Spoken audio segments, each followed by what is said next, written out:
I personally hard cried on this one. Not misty-eyed, hard cried.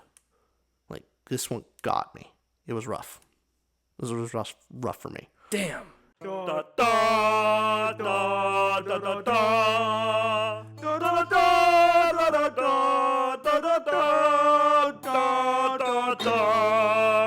Welcome everyone to the Ramble podcast. My name's Richard. My name's Austin. And so this is episode 29. Big 29. So today we're actually going to be doing our pitch review of Hyperion by Dan Simmons. And how this kind of works is I've read the book, Austin has not, and I'm going to be trying to pitch him to read the book, and you all at home.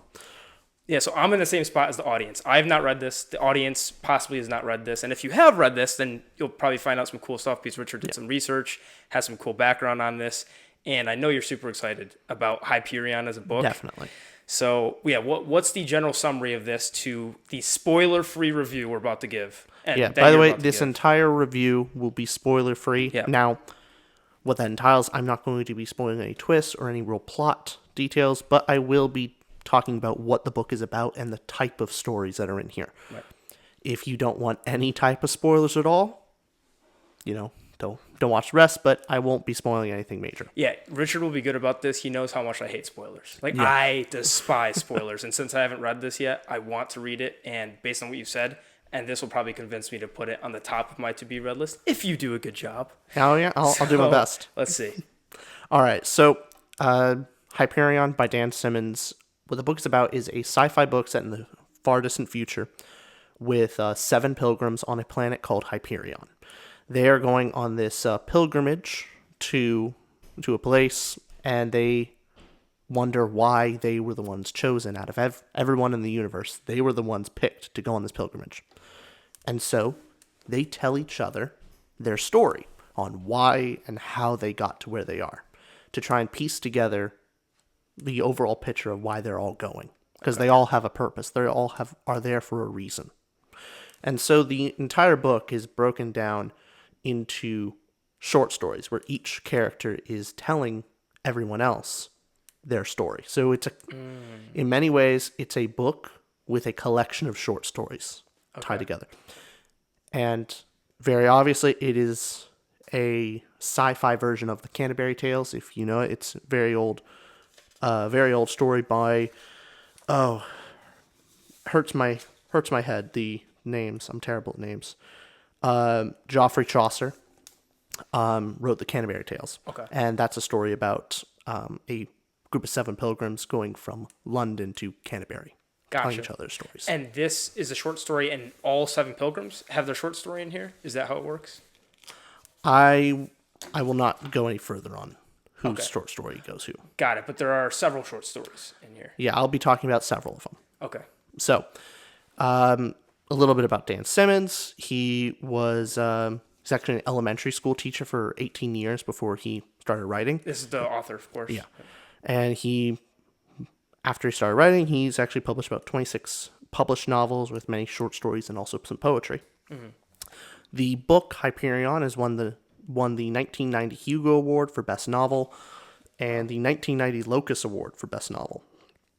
And the Hugo Award being a very well-established award. That's basically your author's Oscar award, isn't it? It's for sci-fi and fantasy. Yes, it is. Right. It's actually by the World Science Fiction Society, and the first one was in 1953. The first Hugo Award. First Hugo Award. 1953. So the 11th World Science Fiction Convention. Okay.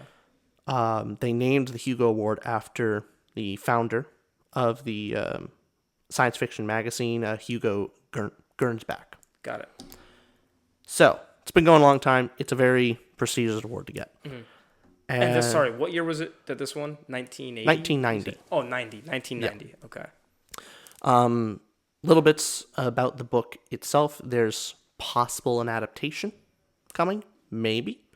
Bradley Cooper expressed quite a bit of interest back in 2017. Oh. And he's been going on about a while. And then it just kind of fell through. Was it going to be a miniseries, TV series, movie? Who knows? Then, actually, in November 2021, as After Dune, the Warner Bros. Announced that it's actually going to be developed as a film. So it looks to be far more in the Hyperion works. will be a film.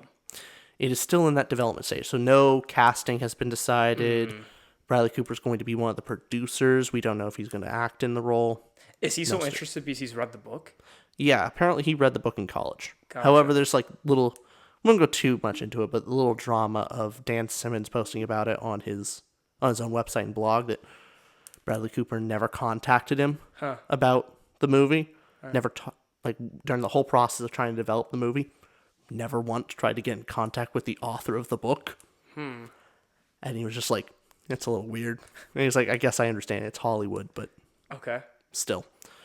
But all that beyond, hopefully it actually goes through with the success of Dune and all these other fantasy movies. Especially sci-fi, like a recent sci-fi movie like Dune. Everything Everywhere All at Once. Yep. And you said Dune, not that they're similar, but what is it about Dune and Hyperion that akins them so often? I mean, they're both staples of, Dune is the far more well-known sci-fi book. The reason why I like Hyperion better than Dune is because both have really great worlds. Yeah. Great. But Hyperion has much better characters. Okay. Much better. Then I think we all have to hear this. What is your official rating of Hyperion? I give the rating a 9.35. 9.35 out of 10. Yeah. Not out of 100. 9.35, that is the elite category for you. You do not give your nines lightly. No, I do not. And this gets it. Oh, it gets it. And it's... You have no doubt about it being a 9+. Oh, no, it's something that is truly special. And I've been debating, like, what is my favorite book? Not, like, what do I think is the best? What's my favorite? And I've been toying between Lord of the Rings and Hyperion. Oh, that's... And I don't know which is I consider my favorite. So you would say Hyperion is an absolute must-read? Definitly. Like, if you're into sci-fi, you have to read Hyperion. Okay. Mandatory reading. So, that's kind of the stuff about the rating.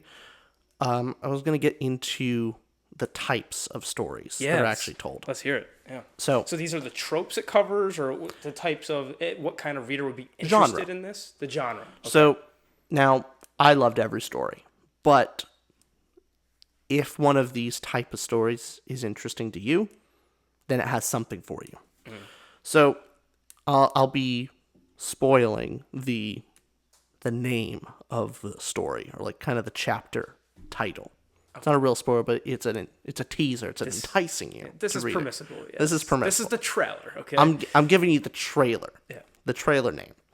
So the first one of the first story is The Priest's Tale, The Man Who Cried God. Now this is actually a horror story, and gotta say I was actually very scared. It's a very creepy story. And deals with the pain and fear of immortality. So it does quite a bit of body horror. It does psychological horror. And a lot of isolation. And deals with kind of that loneliness and isolation. Personally, when I first read it, I had to put down the book to like just digest it. When I finished that part of the story, and I just had to like take a pause. And so it was really moving to me. But one of the aspects that I will be getting into every single one of these stories, what it does so well, is this story is separate, but it teases you about the wider story, and gives you a little bit more about the world. So this story introduces you to the future's version of Catholicism, and introduces you to the concept and the burden that time has with long-term space travel. So how if you're trying to travel between planets, the travel takes decades. And so they put people in cryogenic freezing. And so, when they travel from one planet to another, suddenly all their family's dead because they were in cryogenic freezing for 30 years to get to their planet destination. So this is where the horror aspect takes place. That's not even the horror aspect. That's a part of the world. Through every story, you feel the sense of time and the real weight of it. So with Star Wars type things, you always see hyper jump where they just go across the galaxy. There, You're there. This one, there's 2 types of space travel. There is the instant type, but then there's also the slow. Well, I mean, it's fast. It's faster than light speed, but it takes decades for people to, or just even years. So if someone's going to their job and they go to their job and they come back, for them it's only been a year. For their loved one, it's been 20. And that's a part of life in this whole society. Man, wow. So, and that's something that continues on to the rest of the stories, but it is teased in this one. And there's a bunch of mysteries that even after the story's done, there's a bunch of mysteries that are unsolved that you pick up the clues in other stories. I'm afraid people are going to click off the video because they're probably already convinced to go read it. They're like, all right, I've heard enough. All right, cool. Because in sci-fi world, the world you create in sci-fi is everything. It is so important. And it seems like Hyperion just has a really cool one where long space travel exists, as well as, you're saying fast travel also exists. Instant travel exists. Yeah, but within certain... There's rules to it, I assume. Yeah, there are. Got it. And even just to establish instant travel requires some sacrifice. Okay. Which one of the stories actually does get into the sacrifice made to develop instant travel. Yeah. I mean, that's one of the coolest part about world building and magic systems are creating limitations to that and costs and sacrifice in order to get something cool. Well, sci-fi is all about the what if. And this one really is a what if a society was so interconnected, and what would happen in a multi-planetary society? Okay. How would that affect people's moving across different planets? How would instant travel from planet to planet affect everything? What would the culture be like? It goes into other aspects that I'll get into later, but I want to get into the next one.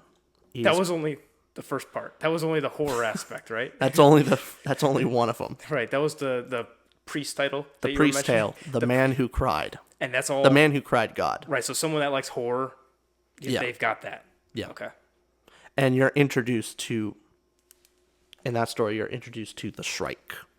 Which is the Shrike's on the cover? Yeah. Got it. Terrifying creature described. Okay, so short story 2. What's the second genre? Short story 2 that occurs? There's 6 of them going through right now, so it'll be, we're taking our time with it. Second one is the Soldier's Tale, The War Lovers. Now this one is kind of your, the tropes is mostly action, war, and a story of lust and obsession. And I specifically say lust, not love, because there's another more love story in there, but not this one. I will actually give the first criticism here, and it's probably my biggest one for the book.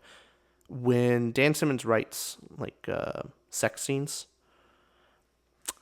they're a little awkward. I don't think they're well written. I know they're necessary, especially in this story. Definitely. You're sure that they're just not well written, or is that you don't like sex scenes? Sex scenes can be written fine, but it's worded weird. It's not like one of those things where you just don't like them. You just actually think it's not written well.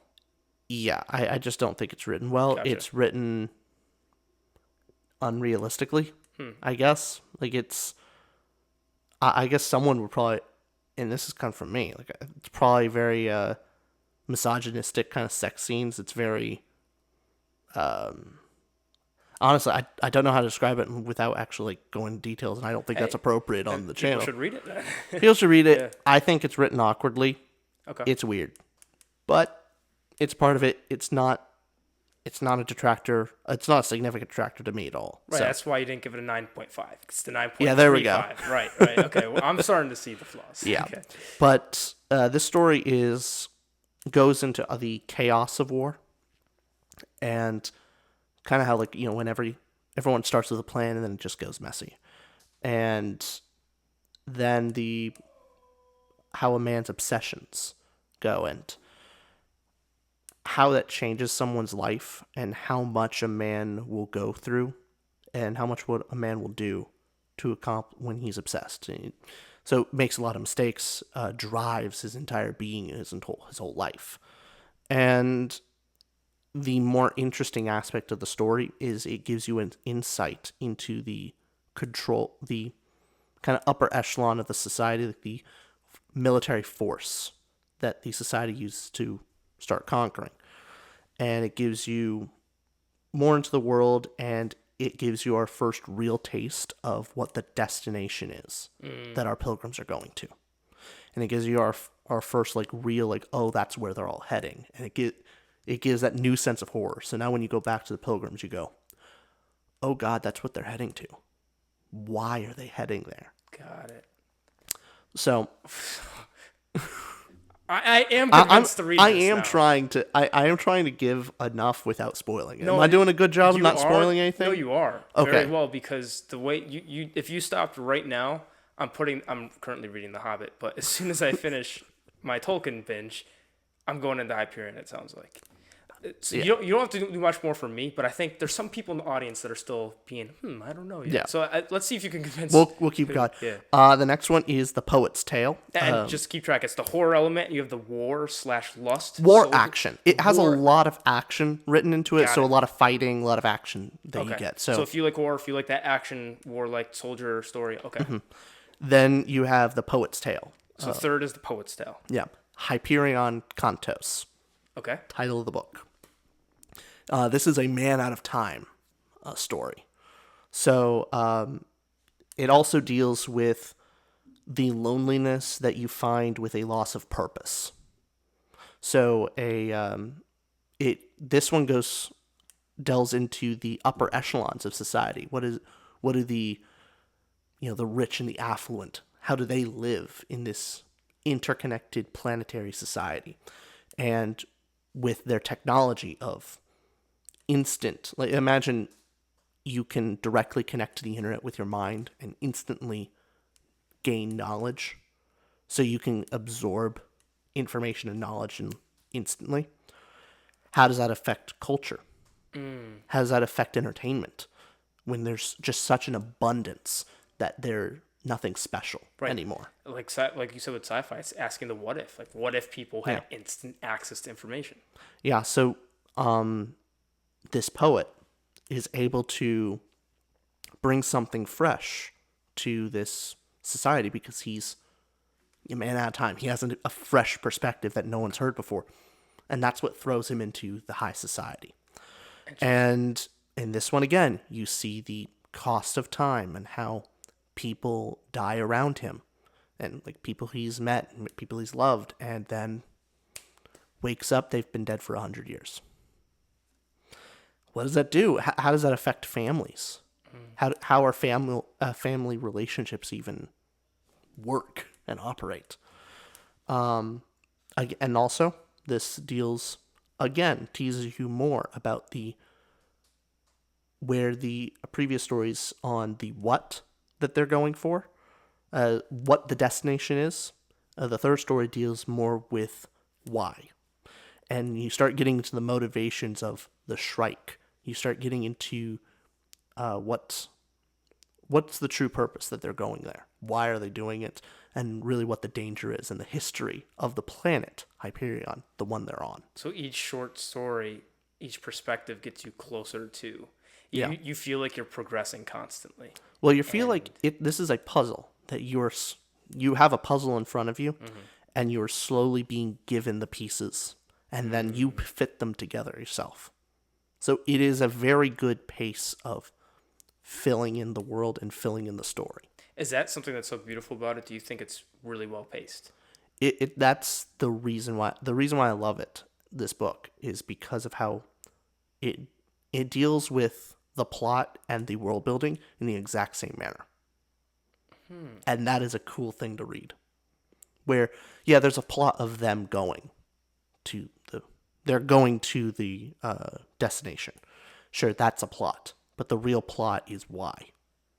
Why are they all doing this? And that you find out, of course, from the person's own story. But that person's story that information feeds into other people's stories and fills in the gaps that so you're cool. missing. Okay. It's a wonderfully interconnected story. And so those were 3 of the stories. Now we're going into Yeah. the next topic is what? Exactly. The next one is The Scholar's Tale. The river's lithe taste is bitter. That's the name of the one.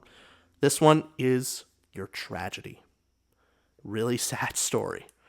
I actually, I personally hard cried on this one. Not misty-eyed, hard cried. Like, this one got me. It was rough. This was rough for me. Damn. Yeah. This actually goes into one of our first things I'm talking about. The philosophy it deals with is the story of Abraham.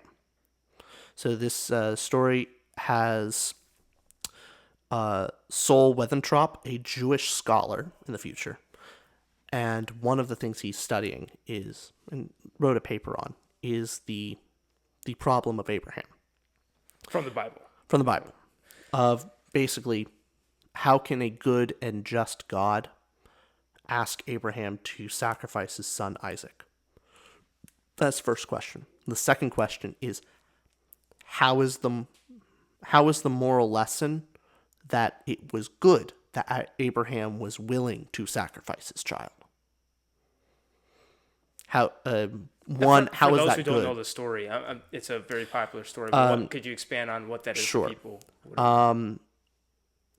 God talks to Abraham. This is his first introduction to God, and God tells Abraham to bring up a lamb to sacrifice on top of a hill. Abraham does it. He does a couple other different sacrifices, and then finally God says, "Now bring your son Isaac up to the top of the hill and sacrifice him, and kill him." And Abraham struggles, but he does do it. Listens And to he's about to plunge the knife into his son, and God tells him to stop and wait, and don't. And then basically proving his obedience to God. Now, theists talk about that a lot, actually. So there's a bunch of different theological reasons and explanations behind it. This book goes a little bit into it. Right. And the professor in the story goes through his own type of Abraham story, goes through a similar situation himself. Yeah, I'm gonna read the book. Okay, you could stop. You could stop now. Seriously. I prepared all this stuff. No, here's the thing. You're going through story. Like, this seems like a different story. Everything you're saying is there's this aspect. That's story 1, story 2, story 3, and this is one book. This is It's not that long of a book either. It's not even that huge of a book. This is a very manageable book. Yeah. And from what you're describing, it's like you're explaining a 17-book series to me right now, and this is insane. It's a collection of short stories that's perfectly woven together. Now, I don't know. That's just amazing to me. That is incredible. So you're telling me all that's in this book? Yeah. Okay. I'll go quickly through the last 2. No, I don't mean to speed up. I just mean you had me convinced that the first one. I don't need more. But keep going, yeah. The last one is The Detective's Tale, The Long Goodbye, which great title for any book or movie, I think. But this one is your classic noir mystery type, and it's also a romance. Typically with the trope with bad sex scenes, of course. Less so in this one. Okay. Somehow. More passable. But yeah, it's still awkwardly written. It's eh. But again, this is more romance rather than lust. The soldier one, it's a lot of sex scenes because it is far more focused on the control of lust rather than actual love and romance. This one, it's actually like a romance story, which is different. So the classic noir type and a noir detective is like this, suave or maybe grizzled private eye detective guy, and then the femme fatale comes in and needs help with the murder or whatever needs help. This one, it's the reverse. The detective is this Martian woman, and so she's a private eye, and one day this guy comes into her office and says, "I need your help solving a murder." And she says, "Okay, who was murdered?" And he says, The book fell as soon as you said someone got murdered. That is very suspicious. Okay. He comes and she asks, who was murdered? And he says, myself. And so she has to solve his murder. I have a lot of questions. Yeah. I don't want to give too many answers to that. Oh, exactly. I just want to give that hook there. I just love that there are 0 spoilers, because if you spoiled one thing, I would be absolutely pissed off at you. I think I'm doing my best. You are. I'm giving the maximum amount of information without spoiling. And I'm almost getting angry that you're not telling me, but I'm also very happy you're not telling me. It's a perfect mix. Okay. So it is that reverse of the gender trope. Mm-hmm. It's a really fun action one, so there's quite a bit of action in that story. It is far more upbeat than the rest, but there is some sad mixed elements in it, or else, why would she be going on this journey? Why would she be going on this mission? With this story, you get to see more into the world about the underbelly. So we got to see the high society, we got to see the military, now we get to see the underbelly of this civilization, and we get to see the cult-like religions that are cropping up. So that's some of the seeds you get from it. Last one is the Consul's Tale. I'm sorry. What? I'm sorry. What? There's so much. I don't believe that there's that much in this book at this point. There's so much. It's not that big of a book. No. It's really not. It doesn't seem like this. Here's the thing, and we had this discussion a while ago. Yeah, which one? On about like poetic verse, like someone's prose and writing being poetic versus kind of like modern writing where it's really straightforward. By a while ago, we literally had this conversation last week. Yeah. That's not that long ago. But the reason why this book fits so much, it's efficient with words. Okay. It doesn't, like with modern language, you'd have to tell the story. It would take a lot longer. But got it. When something is as well written as this, and it is precise, and it doesn't need to mince words, it uses a lot of complex language that you just have to accept, but it's able to be efficient with its time. It's kind of the reason why Brandon Sanderson's, I think, best work is Emperor's Soul. It's 130 pages. That's it. Really efficient. But he can't waste any words. It is also his most beautifully written book. That's not a coincidence. The writing in Hyperion is beautiful. Hey, yeah, I just wanted to make clear to even people on the audio only. This is not a massive. It's a book. It's a typical sci-fi fantasy book length. Would you say? It is not longer than your typical sci-fi fantasy book. Is that fair to say from what you've read? Just because I don't want it to seem too daunting for people to be like, "Oh, this is a lot to get into." It is. It does not seem daunting. In the small version of the book, it's like 470 something pages. I saw 470 pages. It is very doable and manageable. So don't let that. If you're on audio only and you can't see this, it's just don't let that make you hesitant to read this book. Yeah. Right. Okay. So this is the last one. We'll go over and then we'll go into some other stuff. The Consul's Tale, Remembering Siri. This is your love story and your tragic love story. So classic. This is deals with lovers aging differently due to time dilation. So I won't go any further into the plot of that. Well, people that love the movie Interstellar will probably really love this book. This deals with a lot of that. Yeah, okay. If you love Interstellar, read the book. We see, again, how love will actually make people do things that are even hopeless. Like what it drives people to do, even beyond reason. So, and then in this story, we get to see the damage that the overarching society called the hegemony does to planets and people when it establishes instant travel. So we get to see the cost of establishing instant travel, like what it costs people to actually put this up. Because it's not to create instant travel to a place, you have to get there first. And then you have to establish it. And all of that takes time, decades going by. And what does that do to people? And this one especially has quite a few twists and turns that links into the Pilgrim story.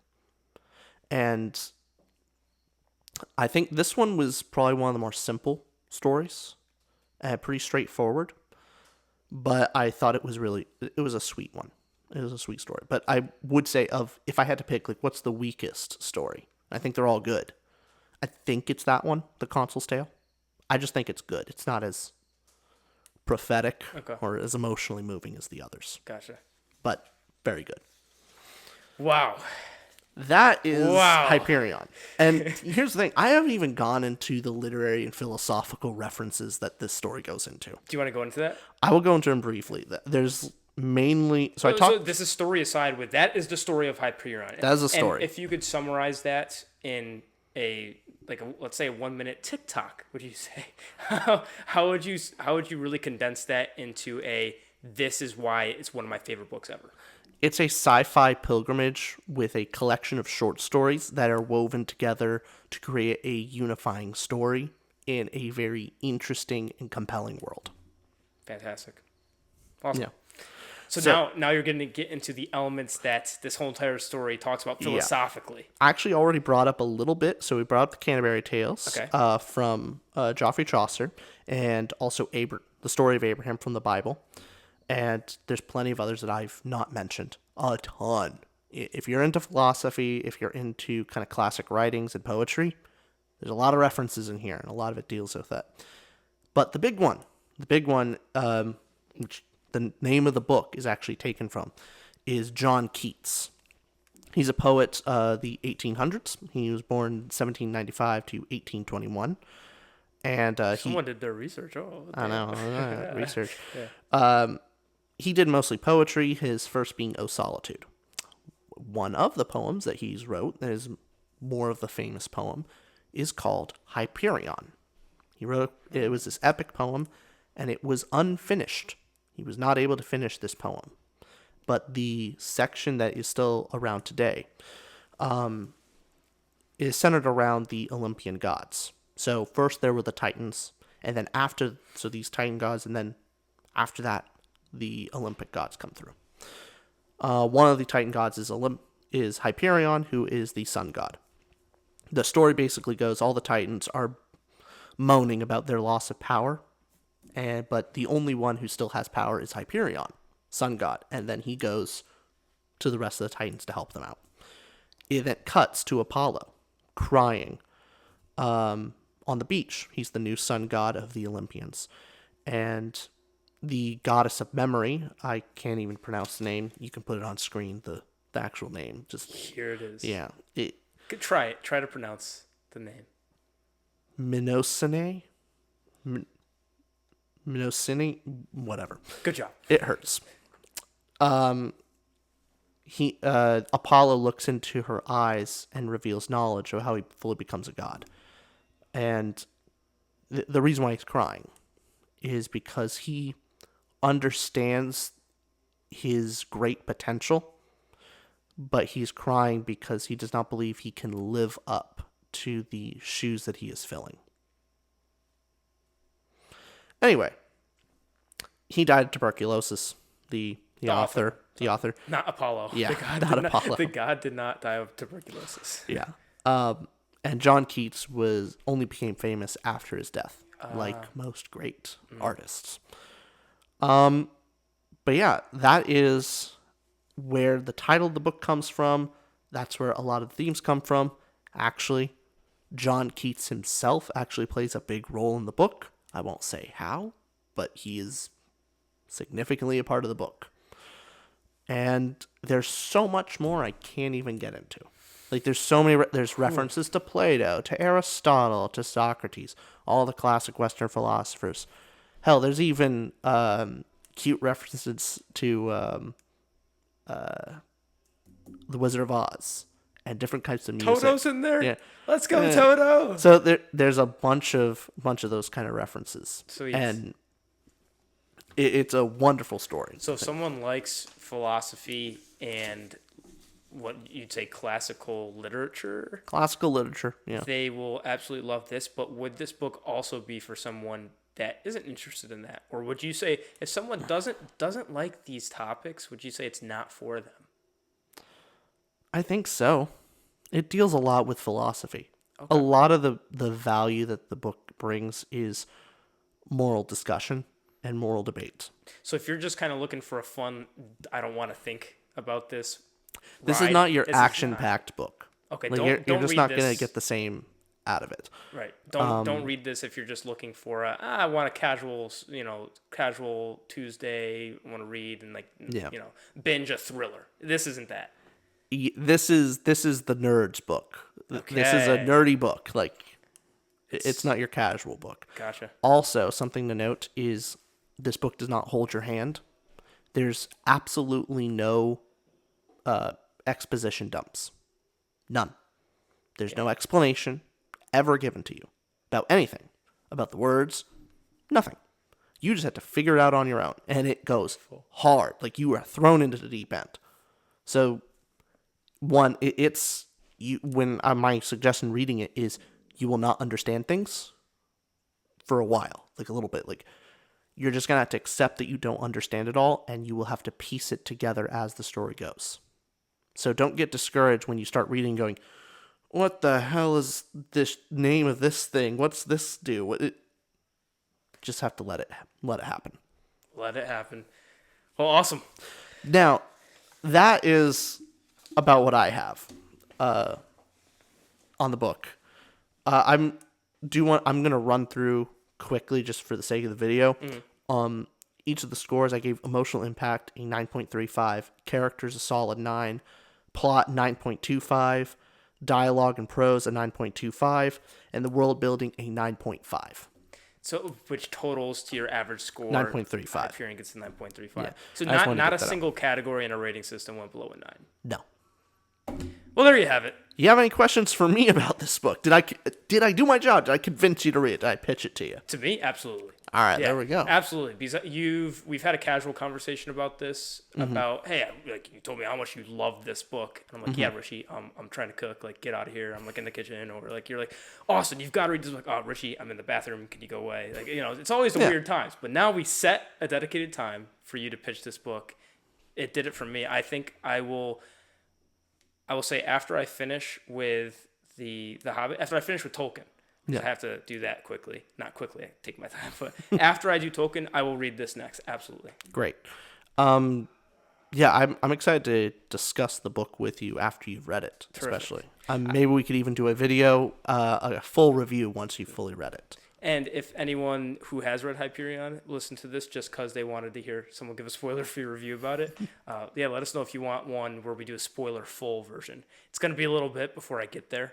Yeah. But this seems like this book is right up my alley. And I think you probably convinced some people out there. Hi, the two people that are... If you've sat through the whole video of us talking about this, down below there'll be a link in the description to an affiliate link to buy this book if you want to support what we do here. You can read the book yourself. And also support Dan Simmons. Dan Simmons is alive, right? Yes. Okay, and support the author, Dan Simmons. Okay, that would have been really grim. Yeah. All right, everybody. This has been Tutor Ramble. All right. Bye, y'all. See you next week. Peace.